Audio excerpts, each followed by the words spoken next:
sur les attentes de chacun. Oui, alors c'est en une du Parisien aujourd'hui en France. Ce que vous attendez de la rentrée. Alors le Parisien a demandé aux élèves, aux chefs d'établissement, aux parents, toutes leurs attentes pour cette rentrée scolaire. Il est également question de rentrée pour Jean-Marc Ayrault, un Premier ministre déjà sous pression, nous dit le Parisien. Le Premier ministre qui est critiqué au sein même de la majorité pour son manque d'autorité, son incapacité à protéger François Hollande dans les sondages qui, vous le savez, dégringole, dans sa cote de popularité dégringole. Bref, le Premier ministre français est sous pression. C'est la rentrée qui est également en une de l'Humanité. Vous voyez cette petite fille qui écrit ça au tableau. L'école en chantier, une école qui a beaucoup de difficultés. Selon le journal communiste, c'est le gouvernement de Sarkozy, l'ancien, qui est responsable de cette situation désastreuse à l'école française. Une chose est sûre, c'est que cette rentrée est marquée par une hausse du chômage, on en parlait hier, vous savez, le cap des 3 millions de chômeurs a été franchi.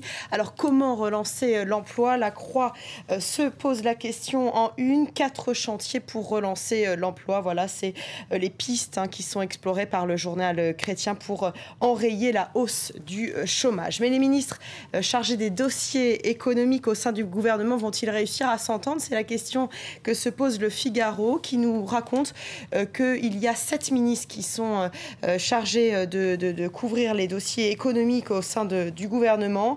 Et donc, il y aurait quelques divergences d'opinion. C'est Montebourg qui sème la zizanie à Bercy, nous dit le Figaro. Voilà. Mais il y a aussi également Obama qui est à la une du Figaro. Obama, vous le savez,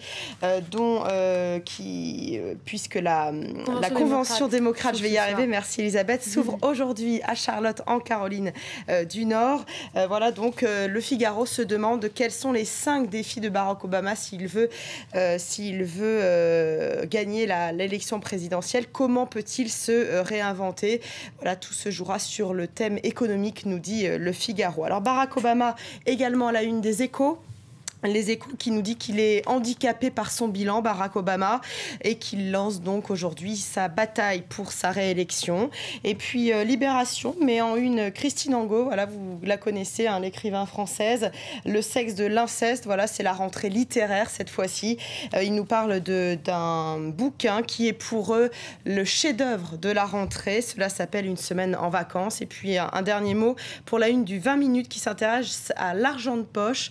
Le quotidien gratuit nous dit que malgré la crise, les parents ne veulent pas réduire l'argent de poche et donc continuent à donner des sommes avantageuses à leurs adolescents. Un classique en cette rentrée, ça motive pour reprendre le chemin de l'école. Merci beaucoup Natacha, merci beaucoup Karina. C'est la fin de cette demi-heure d'information. Vous retrouvez dans quelques instants Hélène Drouet pour un tout nouveau journal. À tout de suite.